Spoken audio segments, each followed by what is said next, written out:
오늘은 내가 곧 생명의 떡이니라 라는 제목의 말씀으로 은혜 받기를 원합니다.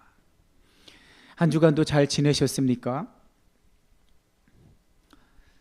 이제 김한진 집사님도 대답 안 하시네. 아유, 김한진 집사님 뭐 심경의 변화가 있으셨습니까? 아니면 정말 잘 못 지내서 대답 안 하셨습니까?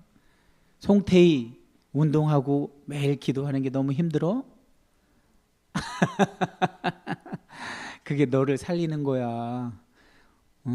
운동은 네 몸을 위해서 너무나 소중한 거고, 물론 우리 몸은 이 땅을 살아가는데 필요해서 몸을 입기도 하지만 영의 몸도 함께 있는 거야.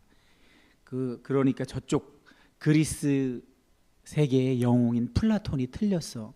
플라톤은 육체를, 우리 몸을 영혼의 감옥이라고 얘기하거든. 그래서 이게 진짜가 아니래. 보이는 게 진짜가 아니라 저 안 보이는 세계, 이데아, 영어로 아이디어라고 하잖아. 거기가 진짜래. 근데 그건 우리 성경과 맞지 않아. 플라톤이 이야기하는 것이 우리 성경에서 이야기하는 것을 설명하기 좋은 구조도 있어, 분명히. 그렇지만 결정적으로 다른 것은 이 땅에 사는 동안에도 우리는 영의 몸을 갖고 있다니까. 그래서 영의 경험을 한단 말이야. 2000년 전에만 그런 영의 경험을 하는 게 아니고 지금 이 순간에도 영의 경험을 한단 말이지. 그래서 영이신 하나님께 예배 드릴 때 우리에게 하나님을 만나는, 영이신 하나님을 만나는 사건이 일어나는 거거든.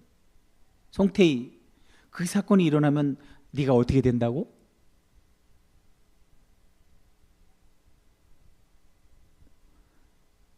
그런 걸 기억해야지. 하나님을 만난 사람들의 공통적인 증상이 어땠어? 그런 증상이 너에게도 나타난다고. 근데 그 하나님은 이렇게 예배 때 너를 만나 주시기도 하지만 늘 우리와 합쳐져 계시다고, 연합되어 계시단 말이야. 그 말씀을 오늘 들을 거예요. 지난주에 어떤 도입부에서 여러분과 토론 아닌 토론을 하느라 좀 시간을 많이 소요한 관계로 오늘은 본론으로 바로 들어가도록 하겠습니다. 분량도 많고 또 여러분께 미리 예고드린 것처럼 너무나 중요한 말씀, 예수님의 순환, 십자가와 부활, 승천, 다음으로 중요한 내용이 이 전반부의 오병이어 사건이라고 말씀드렸잖아요. 얼마나 중요한지, 어째서 중요한지 한번 우리 함께 그 말씀에서 한번 확인해 보자고요. 자, 우리 전통대로 김한진 집사님이 22절에서 25절까지를 읽어주시겠습니다. 이튿날 바다 건너편에 서 있던 무리가 배 한 척 외에 다른 배가 거기 없는 것과 또 어제 예수께서 제자들과 함께 그 배에 오르지 아니하시고 제자들만 타는 것을 보았더니 무리가 거기에 예수도 안 계시고 제자들도 없음을 보고 곧 배들을 타고 예수를 찾으러 가버나움으로 가서 바다 건너편에서 만나 랍비여 언제 여기 오셨나이까 하니. 아멘. 이 말씀은 무슨 말씀일까요? 가버나움이란 지명도 나오고 무리, 이 무리는 또 어떤 무리를 말하는 걸까요? 우리가 알기 쉽게 지난주에 갈릴리 주변만 확대해 놓은 지도인데 현대적 지명들도 좀 들어가 있습니다. 여기 지도를 보시면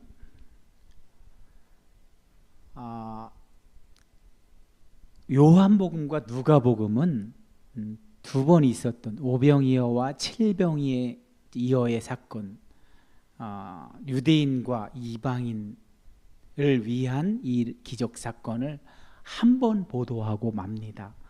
그리고 지명도 누가복음만 지명을 공개를 해요. 벳세다라고. 벳세다.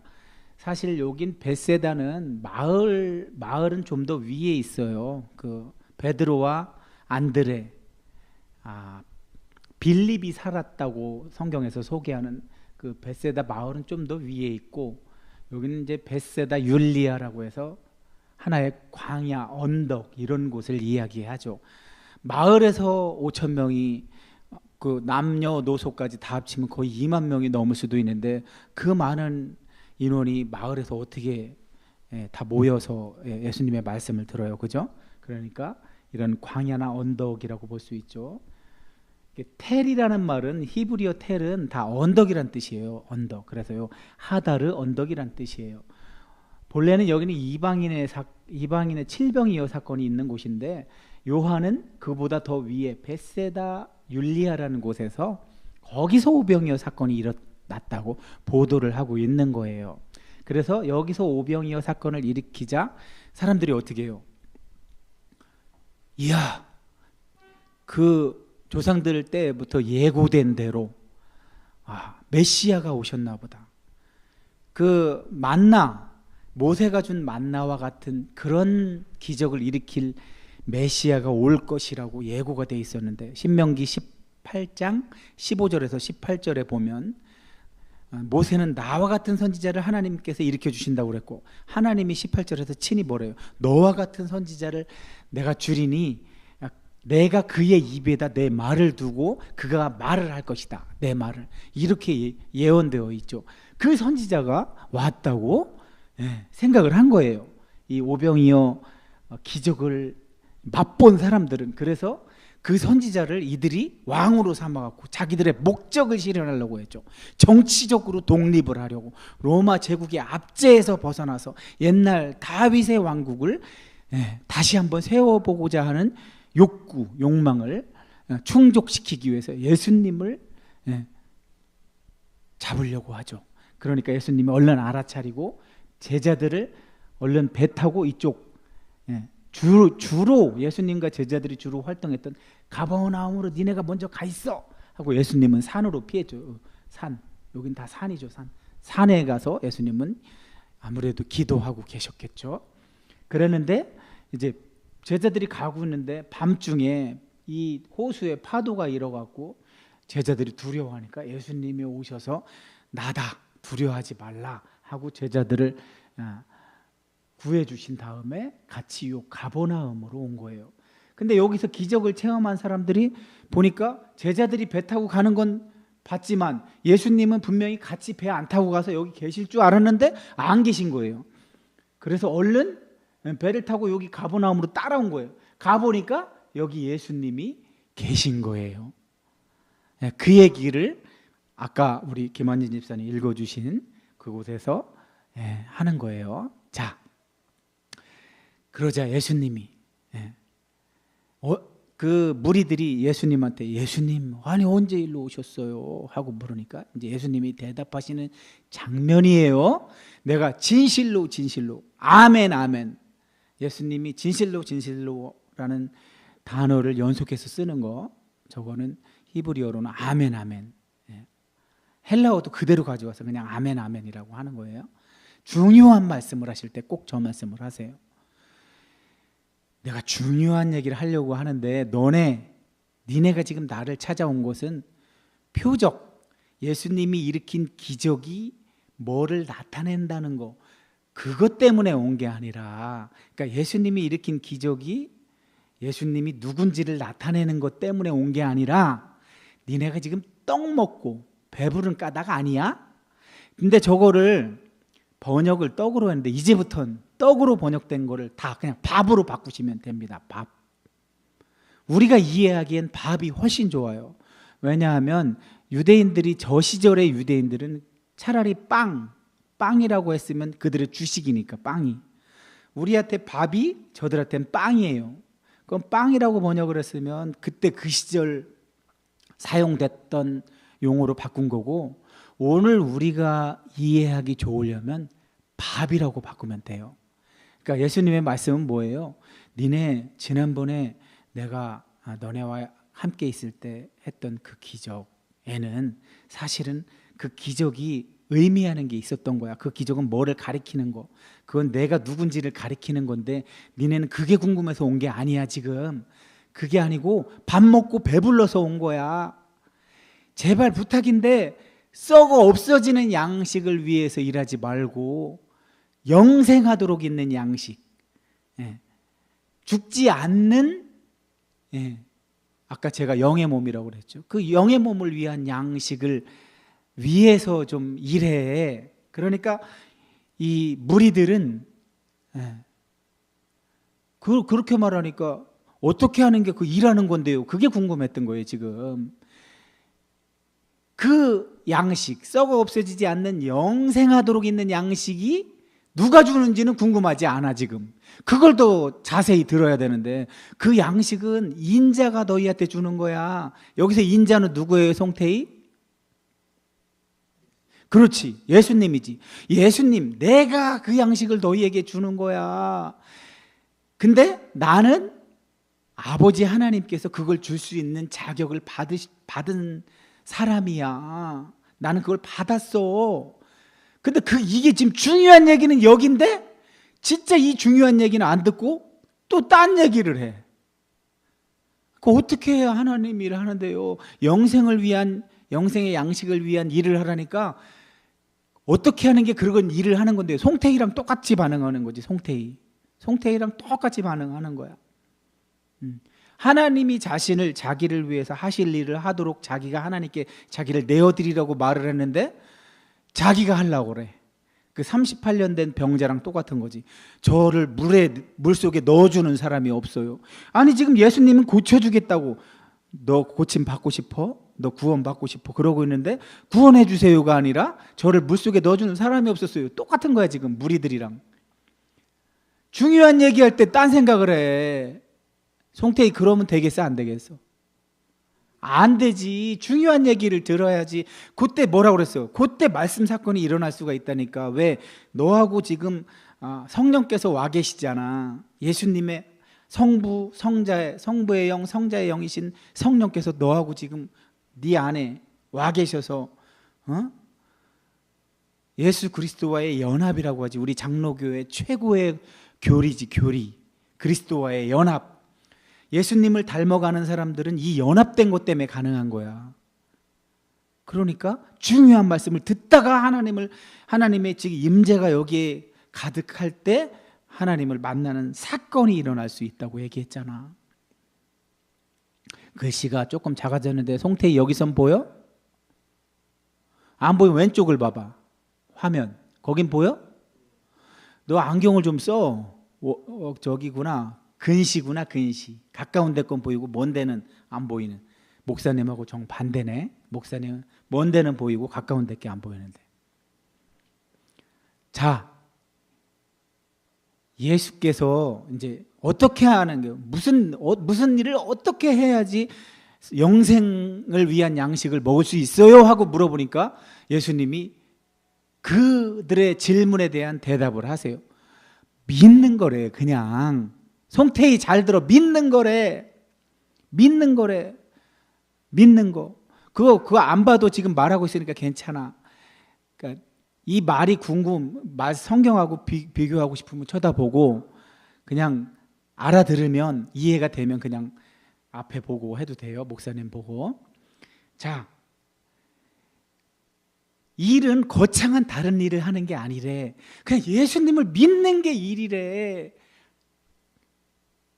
송태희 어떻게 하는 게 하나님의 일이라고? 저거는 저 무리들에만 해당되는 얘기요? 우리한테도 해당되는 얘기요? 당연하지. 우리도 예수님을 잘 믿으면 돼. 그게 하나님의 일을 하는 거요. 괜히 맨날 또 이렇게 얘기하니까 우리 성도들은 교회 나와서 일을 안 하시면 어떡하지? 교회 나와서 열심히 일하는 게 하나님의 일을 하는 거라고 오해하는 분들도 계세요. 그걸 기쁜 마음으로 하면 그것도 하나님의 일이 되겠지만 그걸로 지쳐서 맨날 억지로 하면 이거는 은혜가 되지 않아요. 예수님을 잘 믿는 거, 그게 하나님의 일이란 말이에요. 자, 그러면서 예수님께서는 이 이후에 예수님을 믿는다는 게 대체 그럼 뭐야? 우린 믿는다고 하지만 솔직히 우리 스스로는 알잖아요. 우리 믿어요? 믿으면 어떻게 된다고 했어요? 우리가 믿으면 믿음의 증상이 나타난다고 했죠. 김한진 집사님, 믿음의 가장 믿음에 가까운 증상은 뭘까요? 저 사람 믿는 사람 맞네. 저 사람 믿음 좋아. 라고 할 수 있는 가장 대표적인 증상이 뭘까요? 신앙인에게서 나타나는 증상.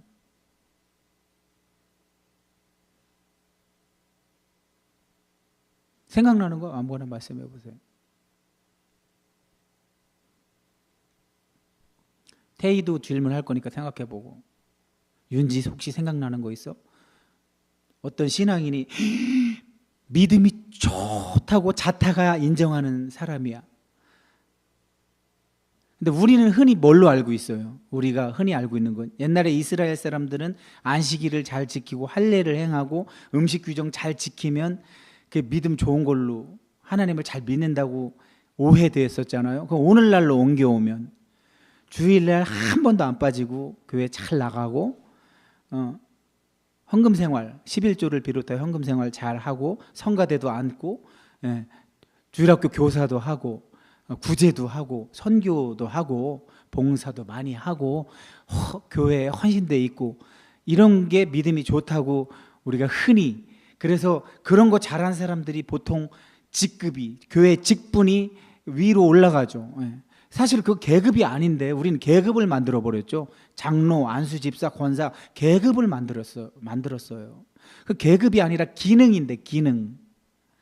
근데 사실 믿음이 좋다는 것의 대표적인 증상이 정말 그걸까요? 순종입니다. 순종. 믿음의 가장 대표적인 증상은 순종이에요. 순종. 순종은 뭐에 순종하는 걸까요? 예수님이 모델이잖아요. 예수님이 모델. 예수님 우리랑 똑같은 사람으로 오셨다고 그랬잖아요. 2000년 전에. 연약하잖아요. 예수님도 배고프고 피곤하잖아요. 그래서 파도가 치는데도 배에서 주무시잖아요. 하도 피곤하니까. 우리랑 똑같은 몸이에요.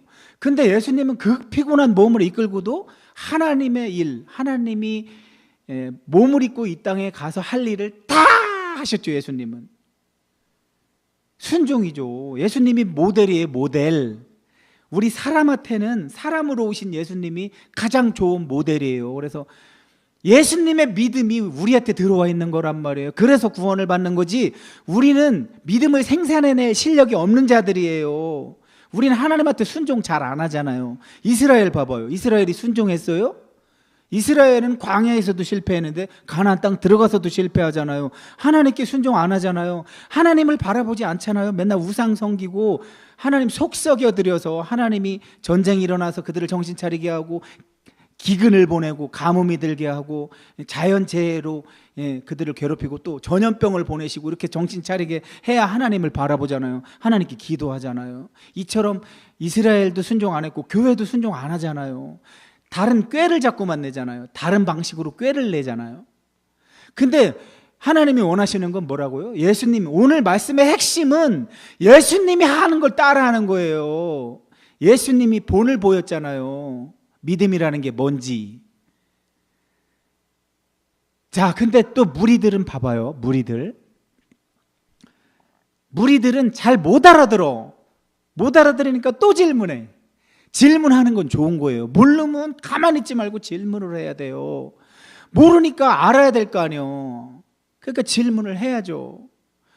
우리가 당신을 믿도록 행하시는 표적이 무엇입니까? 하여튼 개역 개정은 참 어렵게 말을 해요.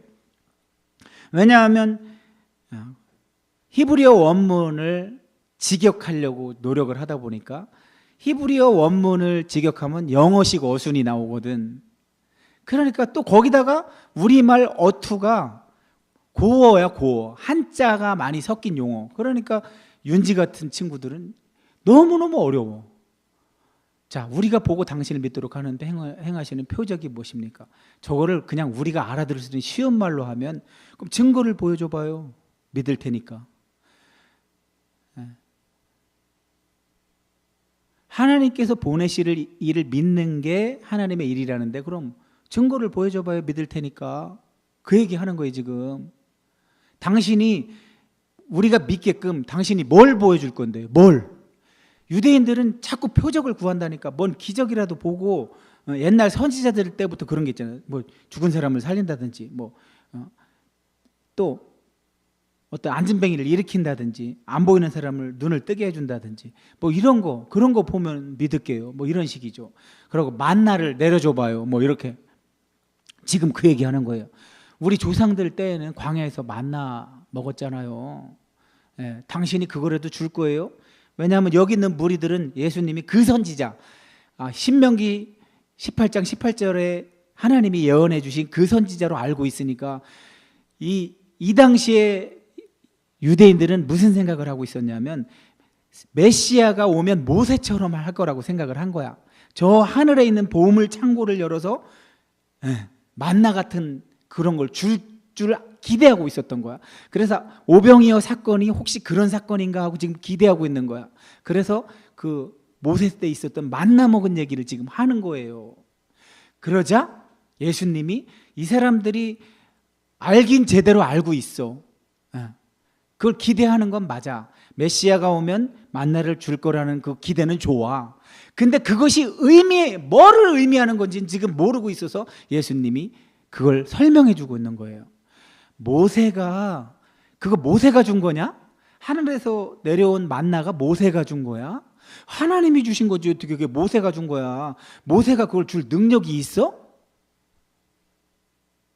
송태희, 홍해가 갈라져서 이스라엘 사람들이 마른 땅으로 건넌 거, 그거 모세가 갈른 거야? 바다? 누가 갈른 거야? 사람이 바닷물을 가를 수 있어? 그렇지. 하나님이 모세한테 지팡이를 내밀어라. 모세는 뭐밖에 안 했어? 지팡이 내밀은 거밖에 안 했어. 하나님이 거기에 역사하셔서. 마찬가지야. 모세가 무슨 수로 만나를 내려줘? 모세가 그럴 능력이 없어. 하나님이 해주신 거지. 그러면서 예수님은 하나님의 떡은 하늘에서 내려 세상에 생명을 주시는 것이니라. 예수님은 하늘에서 내리는 하나님이 주시는 진짜 밥은 이 세상에 생명 주는 거야 하니까 사마리아 여인이 예수님이 생수를 영원히 목마르지 않은 생수 얘기하니까 사마리아 여인이 뭐라고 그랬어? 예수님한테 그런 게 있어요? 그거 좀 나 좀 줘요. 그럼 물 뜨러 여기 오지도 않을 텐데. 우물에 물 뜨러. 그 여자는 부끄러워서 딴 때 못 오고 햇빛이 쨍쨍 내릴 때 다른 사람들은 아무도 안 올 때 왔잖아. 혼자 몰래. 그러니까 여기 안 와도 되니까 얼른 달라고 그러지. 지금 무리들도 그거야. 그런 떡이 있어요. 그거 우리 좀 맨날 먹게 좀 해주세요. 그 얘기 하는 거예요 지금. 근데 예수님이 결정적인 얘기를 하셔요 여기서. 그 떡이 나야 나. 내가 그 떡이야. 내가 그 떡. 내가 생명의 떡이야. 나한테 오면 니네가 굶주리지 않아. 그리고 영원히 목마르지도 않아. 지금 이런 것들은 앞에 뭐를 다 부연 설명하고 있는 거예요? 예수님을 믿는 걸 다 부연 설명하고 있는 거예요. 예수님을 믿는다는 게 뭔지를 다 부연 설명하고 있는 거예요. 점점 예수님이 내가 생명의 떡이고 나한테 오면 굶주리지도 않고 목마르지도 아니한다는 이런 말들은 다 뭐예요? 예수님을 믿는다는 게 이런 걸 하는 게 예수님을 믿는다고 설명하고 계신 거예요. 근데 예수님이 뭐래? 결정적으로 그러나가 중요해. 항상 그러나 앞에서 그런 말씀 하셨잖아요. 너희는 나를 보고도 믿지 아니하여 하는도다. 우리가 이 제목으로 말씀 들었잖아요. 지지난주인가? 나를 보고도 내가 생명의 떡이고 하나님이 보내주신 자고 그런 나를 믿어야 되는데 안 믿잖아. 니네 지금 전국을 콕 찌른 거죠. 예수님이 전국을 찌른 거예요. 무리들의 전국. 니네 나 안 믿잖아. 송태희 예수님 믿어? 말은 잘이야. 너 믿는다면서 왜 네가 해? 믿는다면서 네가 하잖아. 전기시험 네가 실기시험 합격하려고. 그럼 하려면 제대로나 하든지 빠릇빠릇해지게 운동도 좀 하고 몸도 얄쌍하게 만들고 그래서 이 행동이 빨라지게 하든지. 그 노력도 제대로 안 하면서 지가 하려고 그래. 제일 답답하고 한심한 노릇이지. 예수님이 해주시는 분이라고 분명히 예수님이 그러셨는데 자기가 다 하려고 하는데 대답은 잘해. 예수님이 아버지께서 내게 주신 자, 그런 자는 다 내게로 올 것이요 내게 오는 자는 내쫓지 아니하리라.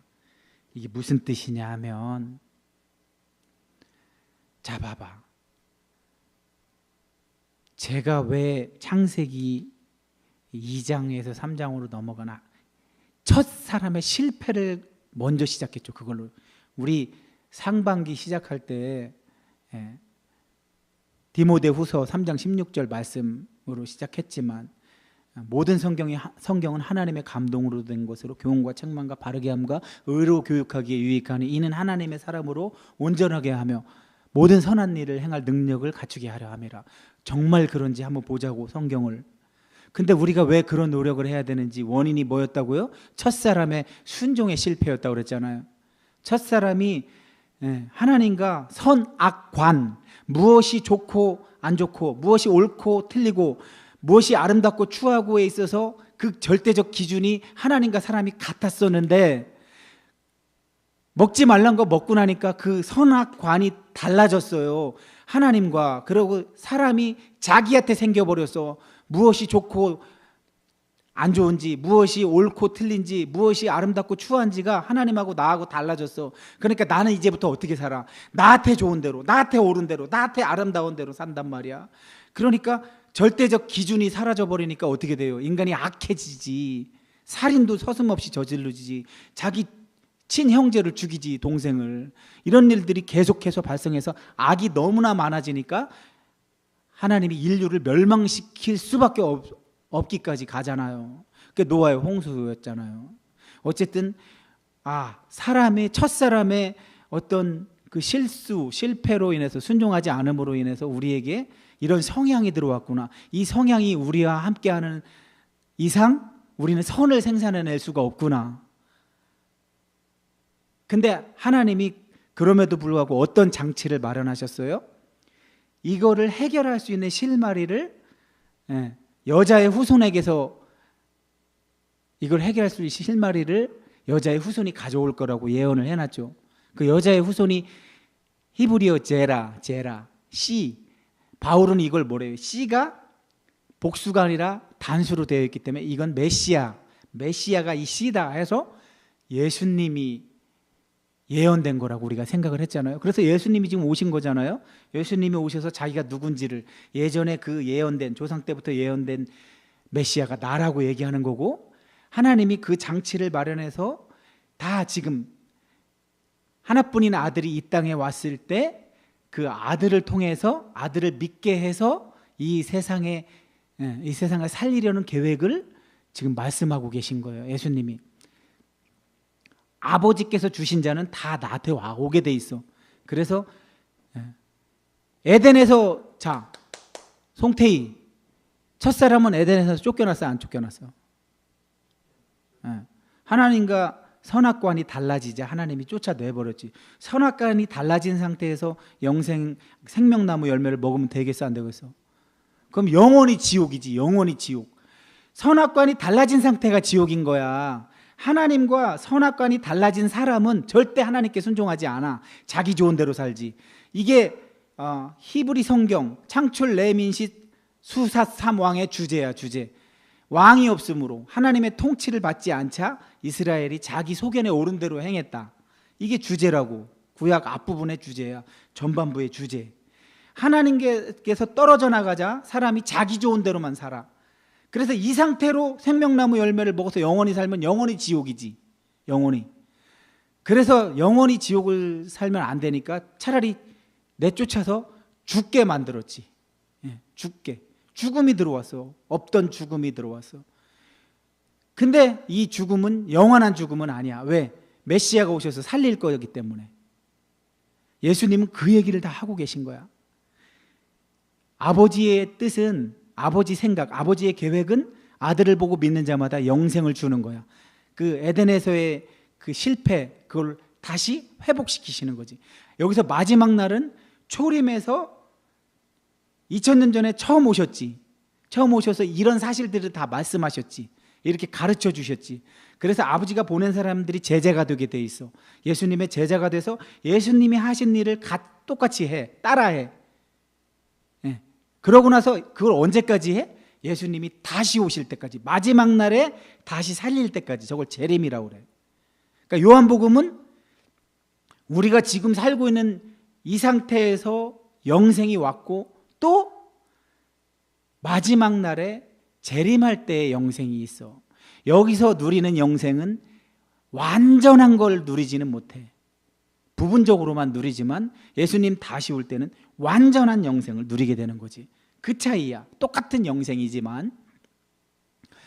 그런데 예수님이 자기가 하늘에서 내려온 떡이라고 하니까 유대인들이 막 속닥거렸대. 아니, 요셉의 아들인 거 다 아는데 무슨 자기가 하늘에서 내려왔다고 그래. 저렇게 말하는 사람들은 선입관에 쌓여 있는 거죠. 제가 말씀드리죠.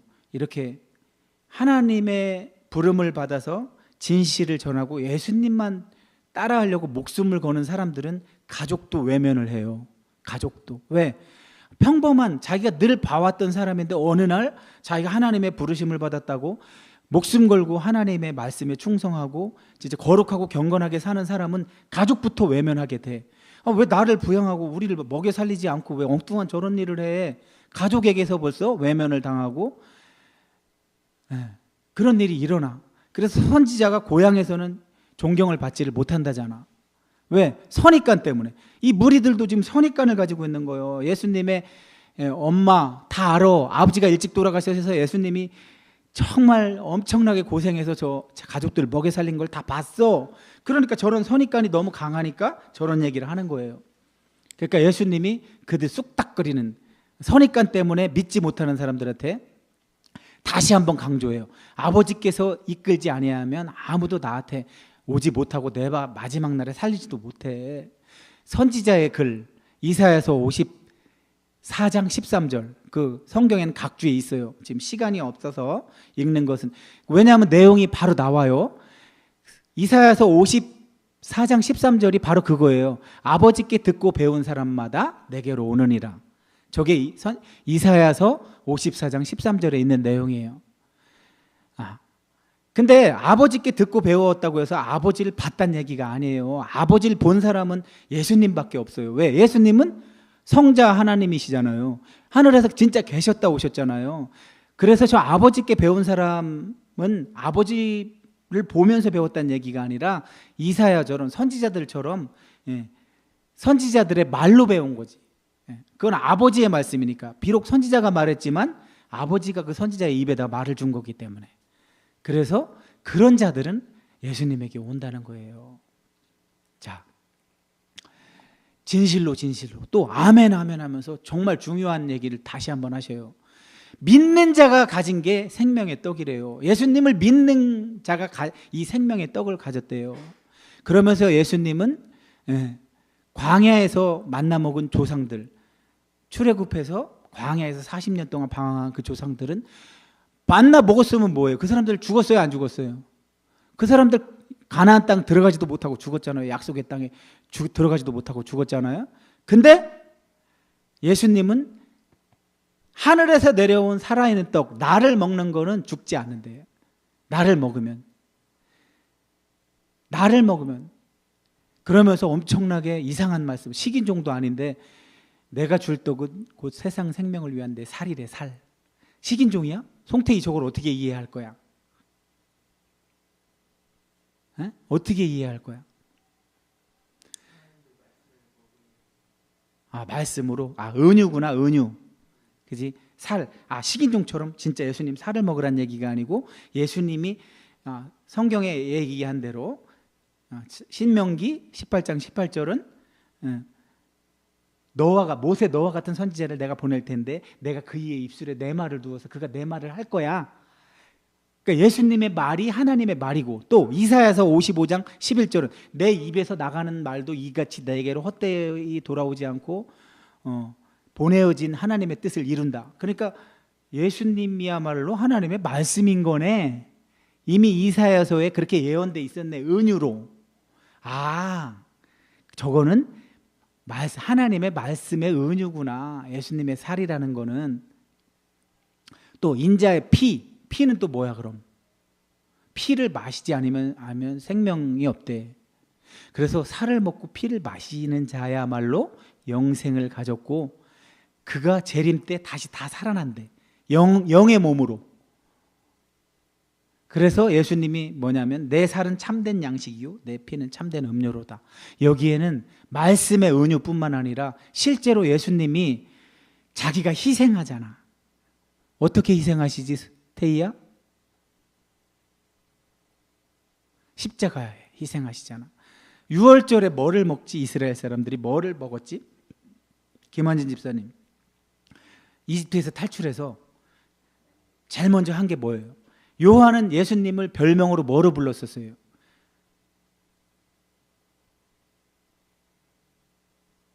하나님의 어린 양이라고 별명을 줬잖아요. 보라, 하나님의 어린 양이로다. 유월절에는 어린 양을 먹잖아요. 그리고 얼른 먹고 얼른 가잖아요. 탈출하잖아요. 예수님이 십자가의 희생을 요한은 그 하나님의 어린 양으로 은유를 하는 거죠. 하나님의 어린 양은 구워서 먹잖아요. 그 은유를 하는 거예요. 예수님도 십자가에 희생한 예수님이 하나님의 어린 양으로 비유를 하고 있는 거예요. 그 예수님을 어린 양을 먹었던 것처럼 예수님을 먹는다고 이야기하는 거예요 지금.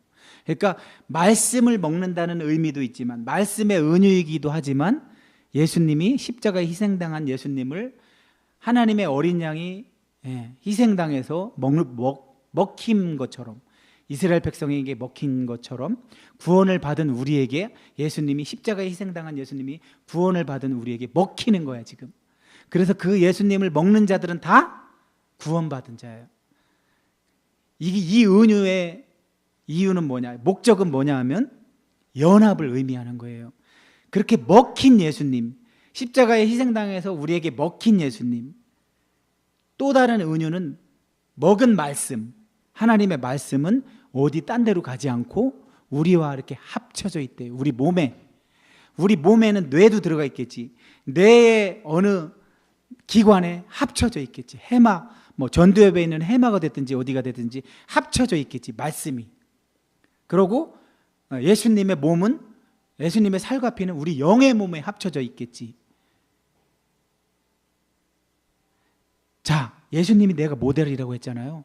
예수님이 가장 잘 보여주시는 게 뭐냐 하면 예수님은 3일 만에 부활하셔서 승천하시기 전까지 40일 동안 있었잖아요. 그때 송태희, 도마가 의심하니까 예수님이 어떻게 했어? 부활을 안 믿었지, 도마가. 자긴 봐야만 믿는다고 그랬잖아.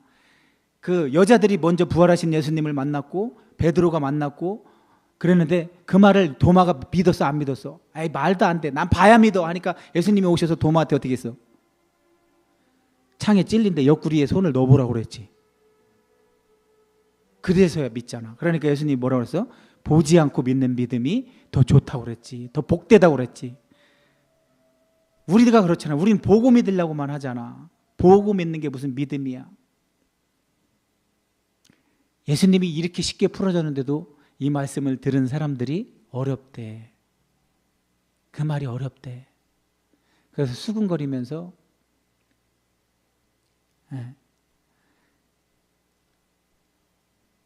자, 이 앞부분에서 이제까지 이야기한 것들이 가버나움 회당에서 회당 안에서 가르치신 건데 그 안에 제자 중 여럿이 듣고서 어렵다고 그랬어. 그래서 이걸 누가 들을 수 있느냐? 누가 알아듣겠어? 이렇게 얘기하는 거예요. 그러니까 예수님이 또 애들이 속닥속닥 거리는 걸 듣고서 너희한테 이게 걸림이 되느냐? 만약에 너희는 인자가 예수님 내가 이전에 있던 곳 송태 이전에 있던 곳이 어디요? 예수님이 이전에 있던 곳이 어디요? 아니지, 하늘이지, 하늘. 예수님은 하늘에서 오셨잖아. 저 얘기는 뭐예요? 십자가에 죽으시고 부활하셔서 승천하시는 걸 말씀하시는 거지. 너희가 내가 십자가에 죽었다가 살아나서 하늘로 다시 올라가는 걸 보면 어떡할 건데? 제발 정신 좀 차려. 내가 너네한테 지금까지 설명한 거는 영원한 생명에 관해서 얘기한 거야. 그러면서 예수님이 또다시 말씀하셔. 믿지 않는 자들이 있다고. 지금 가버나움의 회당에서 예수님이 이 영생 설명하실 때 떠난 사람들이 누구냐면 무리가 있고 그 다음에 무리 중에 제자들이 있었어. 12 제자를 말고 또 다른 제자들이 있었는데 그들도 떠난 거야 지금.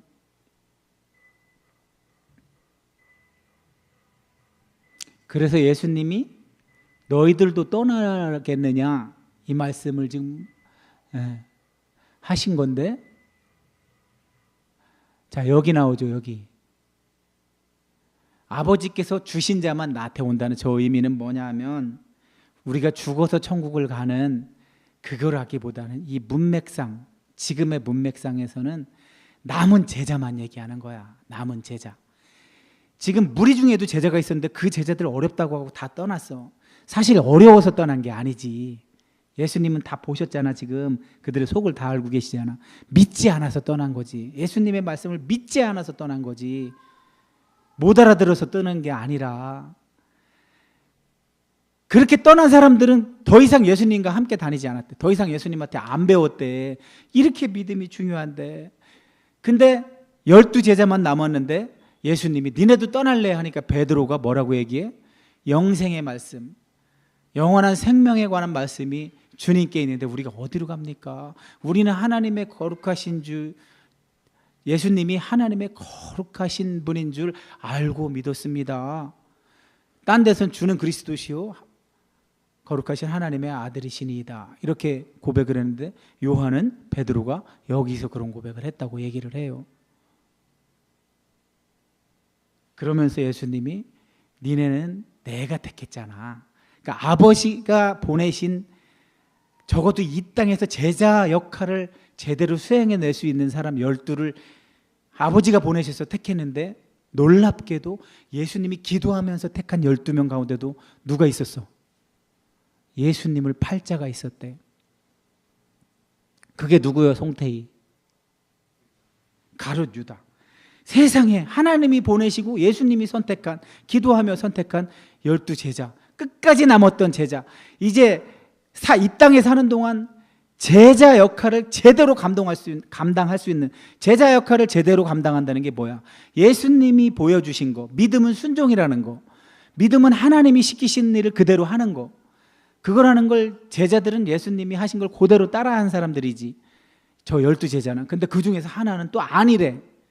그러니 잘 생각해봐요 여러분. 우리가 긴장해야 되는 건 뭐냐면, 저기 적어도 남자만 5,000명이면 성인 남자, 장성한 성인 남자만 5,000명이면 적어도 최소한 2만 명 넘는 사람들이 모였는데, 그 중에서 진짜 예수를 믿은 사람은 지금 12명 남았는데 그 중에서 한 명도, 그나마 제자 중에 12명 선택된 제자인데도 그 사람도 떠날 걸 미리 알고 계셔. 그러면 비율이 어떻게 되는 거야 지금? 송태희 빨리 계산해봐. 2만 명에서 10명 남았으면 어떻게 되는 거야? 2,000명에 1명 정도 되나? 지금 교회 다니고 예수 믿는 사람 중에 2,000명에 1명꼴 정도. 이거 단순 계산하는 거예요. 꼭 그렇다는 얘기가 아니라, 우리가 교회 다니면서 신앙생활하는 사람 중에, 물론 교회 안 다니고도 신앙생활하는 사람도 있죠. 2,000명 중에 1명 제자 노릇한데, 예수님의 말씀에 제자 노릇하는 걸 뭘로 알 수 있어? 예수님이 한 거 따라하는 사람들.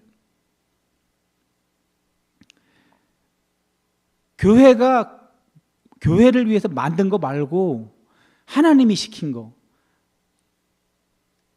하나님이 시킨 걸 하는 사람들은 2,000명이 1명꼴밖에 없는 거야 결국은.